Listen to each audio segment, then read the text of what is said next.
ನಮಸ್ತೆ ಎಲ್ರಿಗೂ. Hello my dear students.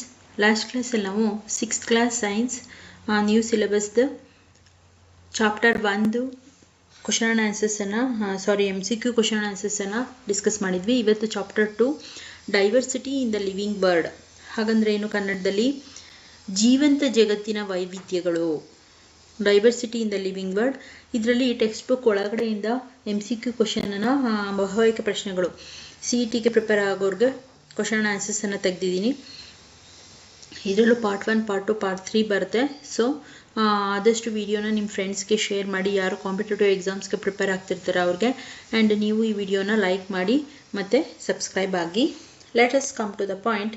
Shawl we start the class? Observation of different plants. ಹಾಗಂದ್ರೆ ಏನು?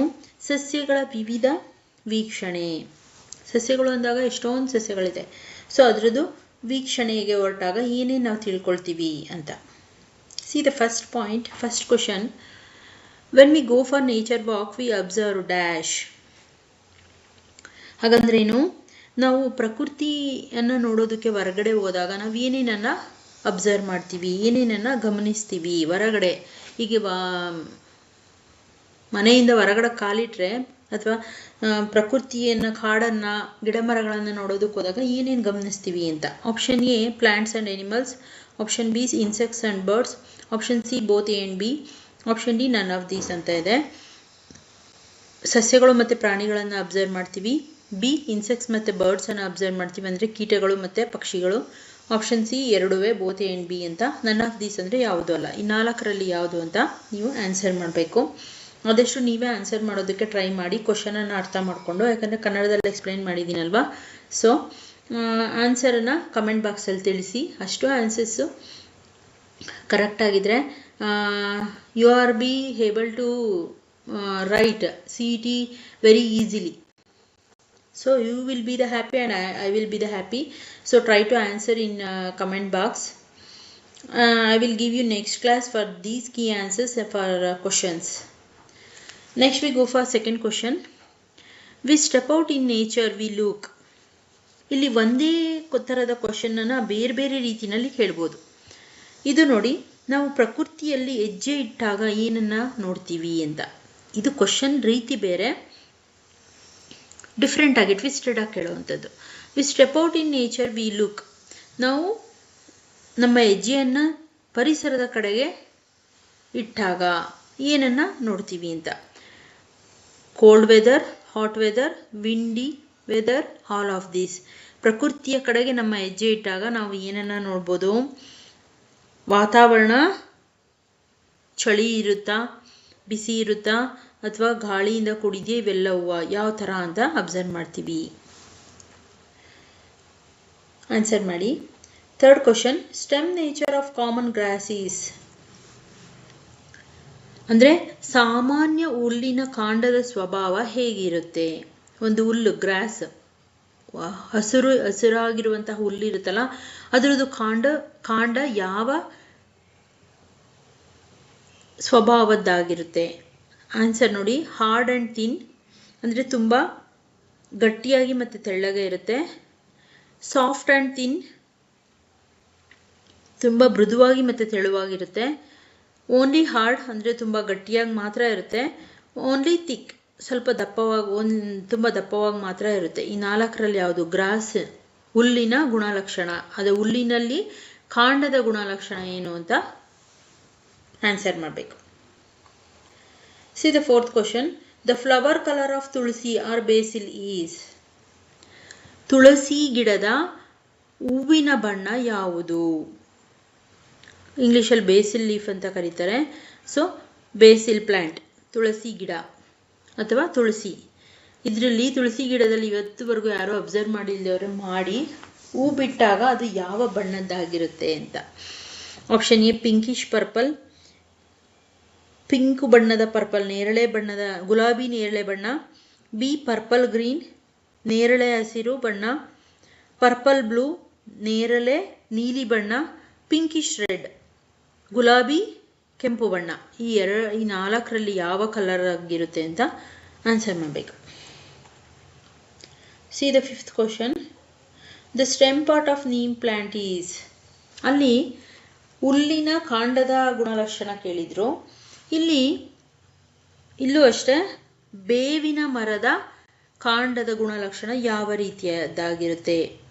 ಬೇವು ಸಸ್ಯದ ಕಾಂಡದ ಭಾಗ ಯಾವ ಗುಣಲಕ್ಷಣದ್ದಾಗಿರುತ್ತೆ? Hard only, hard and thin, hard and thick, only thick. ಅಂದರೆ ತುಂಬ ಗಡಸಾಗಿರುತ್ತೆ, ಕಠಿಣವಾಗಿರುತ್ತೆ, ಅಂದರೆ ಇಲ್ಲ ಕಠಿಣ ಮತ್ತು ತುಂಬ ತೆಳುವಾಗಿರುತ್ತೆ, ಕಠಿಣ ಅಥವಾ ತುಂಬ ದಪ್ಪವಾಗಿರುತ್ತೆ, ಅಥವಾ ಬರೀ ದಪ್ಪವಾಗಿರುತ್ತೆ. ಈ 4ರಲ್ಲಿ ಯಾವ ಗುಣಲಕ್ಷಣ ಹೊಂದಿರುತ್ತೆ ಬೇವಿನ ಮರದ ಕಾಂಡ ಅಂತ ಆನ್ಸರ್ ಮಾಡಿ.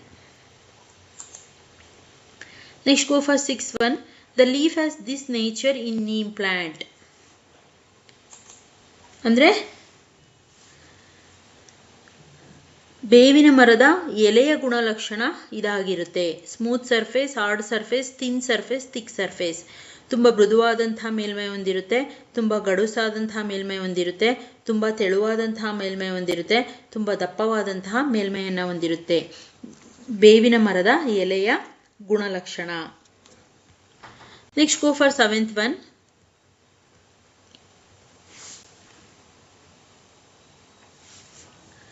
Leaves arrangement in grasses. ಹುಲ್ಲಿನ ಎಲೆಗಳ ಜೋಡಣೆ ಯಾವ ರೀತಿಯದ್ದಾಗಿರುತ್ತೆ? ನೀವು ಲೀಫನ್ನು ಅಬ್ಸರ್ವ್ ಮಾಡಿ, ಒಂದೊಂದು ಲೀಫು ಒಂದೊಂದು ರೀತಿಯಾದಂಥ ಸ್ಟ್ರಕ್ಚರ್ ಇರುತ್ತೆ, ಅರೇಂಜ್ಮೆಂಟ್, ಜೋಡಣೆ. ಇಲ್ಲಿ ಹುಲ್ಲಿನ ಎಲೆಯ ಜೋಡಣೆ ಯಾವ ರೀತಿಯದ್ದಾಗಿರುತ್ತೆ? Opposite direction, same direction, alternatively in different point, none of these. Opposite direction ಅಂದ್ರೆ ಏನು?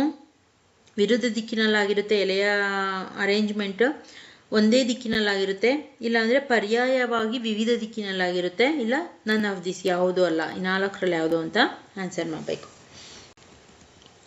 Next go for 8th one. Leaves arrangement in tulsi or basil plant is. ಅಲ್ಲಿ ಹುಲ್ಲಿನ ಎಲೆಯ ಜೋಡಣೆ ಕೇಳಿದ್ದಾರೆ. ಇಲ್ಲಿ ತುಳಸಿ ಗಿಡದ ಎಲೆಯ ಜೋಡಣೆ ಯಾವ ರೀತಿಯದ್ದಾಗಿರುತ್ತೆ? Same direction, alternative direction, both A and B, opposite direction. ಇಲ್ಲೂ ಅಷ್ಟೇ ಒಂದೇ ದಿಕ್ಕಿನಲ್ಲಿರುತ್ತೆ, ವಿರುದ್ಧ ದಿಕ್ಕಿನಲ್ಲಿರುತ್ತೆ, ಒಂದೇ ದಿಕ್ಕಿನಲ್ಲಿರುತ್ತೆ, ಪರ್ಯಾಯ ದಿಕ್ಕಿನಲ್ಲಿರುತ್ತೆ, ಇಲ್ಲ ಒಂದೇ ದಿಕ್ಕು ಅಥವಾ ಪರ್ಯಾಯ ದಿಕ್ಕಿನಲ್ಲಿ ಎರಡರಲ್ಲೂ ಇರುತ್ತೆ, ಇಲ್ಲ ವಿರುದ್ಧ ದಿಕ್ಕಿನಲ್ಲಿರುತ್ತೆ. ಈ 4ರಲ್ಲಿ ಯಾವುದು ಅಂತ ಆನ್ಸರ್ ಮಾಡಬೇಕು. Next go for 9th question.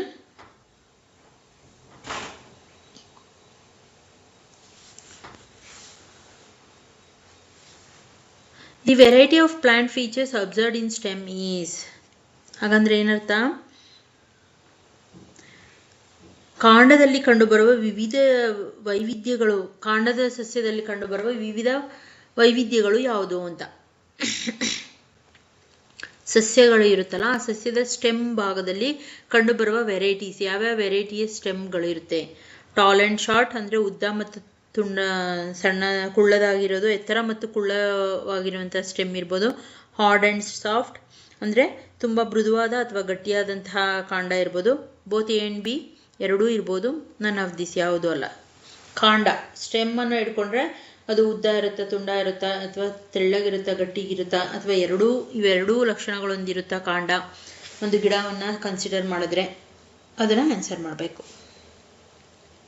Next go for 10th one. Variety of flowers varying in.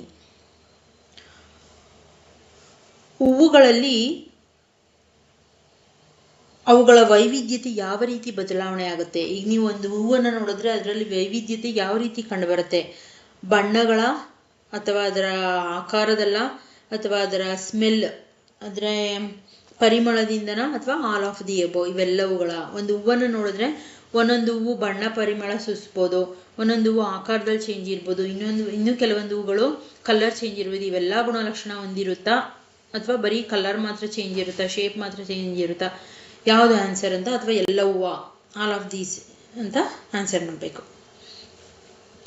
Next go for 11th one.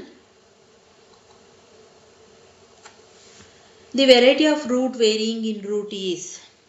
ಅದೇ ರೀತಿಯಲ್ಲಿ ಬೇರಿನಲ್ಲಿ ವೈವಿಧ್ಯತೆಯನ್ನು ಉಂಟು ಮಾಡುವಂತಹ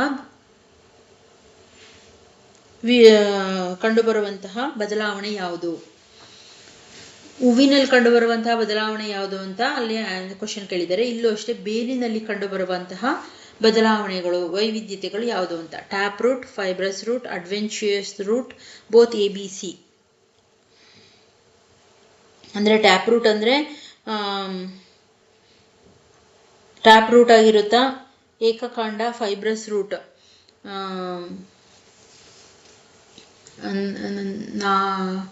ಏನಂತಾರೆ tap root, adventitious root.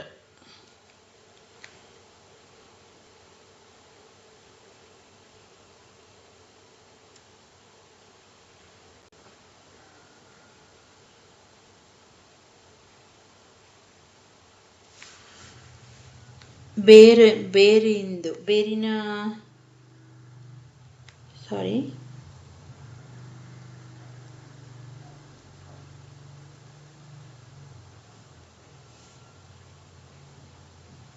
Tap root ಅಂದರೆ ತಾಯಿ ಬೇರು, ಫೈಬ್ರಸ್ ರೂಟ್ ಅಂದರೆ ತಂತು ಬೇರು, ಅಡ್ವೆಂಚಿಯಸ್ ರೂಟ್ ಅಂದರೆ ಅದರ ಒಳಗಿರುವಂತಹ ಮತ್ತೊಂದು ಬೇರು. ಈ ಎಲ್ಲವೂ ಮೂರೂ ವಿಧವಾದಂತಹ ರೂಟ್ಗಳು ನಮಗೆ ವೈವಿಧ್ಯತೆಗಳು ಕಂಡುಬರುತ್ತಾ ಅಂತ ಆನ್ಸರ್ ಮಾಡಬೇಕು. ತಾಯಿ ಬೇರು, ತಂತಿ ಬೇರು, ಅಡ್ವೆಂಚಿಯಸ್ ರೂಟ್, ಇದು ಮುಂದುವರೆದಿರುತ್ತಲ್ಲ ಆ ರೂಟ್, ಮರದ ಮೇಲಿಂದ, ಅದನ್ನು ಅಡ್ವೆಂಚಿಯಸ್ ರೂಟ್ ಅಂತಾರೆ. 12th one, the variety of plant features observed in seed is. ಅದೇ ಥರ ಬೀಜದಲ್ಲಿ ನಾವು ವೈವಿಧ್ಯತೆಯನ್ನು, ಯಾವ ತರಹದ ವೈವಿಧ್ಯತೆಯನ್ನು ಕಾಣ್ತೀವಿ? Big and small, red and green, brown and pink, all of the above. ಬೀಜಗಳನ್ನು ನೋಡಿದಾಗ ಒಂದು ದೊಡ್ಡದು ಸಣ್ಣದಿರುತ್ತಾ, ಅಥವಾ ರೆಡ್ಡು ಗ್ರೀನ್ ಇರುತ್ತಾ, ಬ್ರೌನು ಪಿಂಕ್ ಇರುತ್ತಾ, ಅಥವಾ ಈ ಎಲ್ಲ ಗುಣಲಕ್ಷಣಗಳನ್ನು ಹೊಂದಿರುತ್ತಾ ಬೀಜ ಅನ್ನೋದು? ಇವೆಲ್ಲ ವೈವಿಧ್ಯತೆಗಳನ್ನು ಒಳಗೊಂಡಿದೆಯಾ ಅಂತ ಆನ್ಸರ್ ಮಾಡಬೇಕು. ಇದಿಷ್ಟು ಕ್ವಶನ್ಸು ಸೆಕೆಂಡ್ ಚಾಪ್ಟ್ರಲ್ಲಿ ತೆಗೆದಿರುವಂಥದ್ದು. ಆದಷ್ಟು ಈ ಕ್ವಶನ್ಸ್ಗೆ ಆನ್ಸರನ್ನು ಮಾಡೋದಕ್ಕೆ ಟ್ರೈ ಮಾಡಿ. ನಾನು ನೆಕ್ಸ್ಟ್ ಕ್ಲಾಸಲ್ಲಿ ಇದಕ್ಕೆ ಕೀ ಆನ್ಸರ್ಸನ್ನು ಕೊಡ್ತೀನಿ. ಅಲ್ಲಿವರೆಗೂ ಆದಷ್ಟು ಈ ವಿಡಿಯೋನ ನಿಮ್ಮ ಫ್ರೆಂಡ್ಸ್ಗೆ ಶೇರ್ ಮಾಡಿ. ಕಾಂಪಿಟೇಟಿವ್ ಎಕ್ಸಾಮ್ ಪ್ರಿಪೇರ್ ಆಗೋರಿಗೆ ಲೈಕ್ ಮಾಡಿ ಮತ್ತು ಸಬ್ಸ್ಕ್ರೈಬ್ ಆಗಿ. We will meet on next class. Thank you my dear students.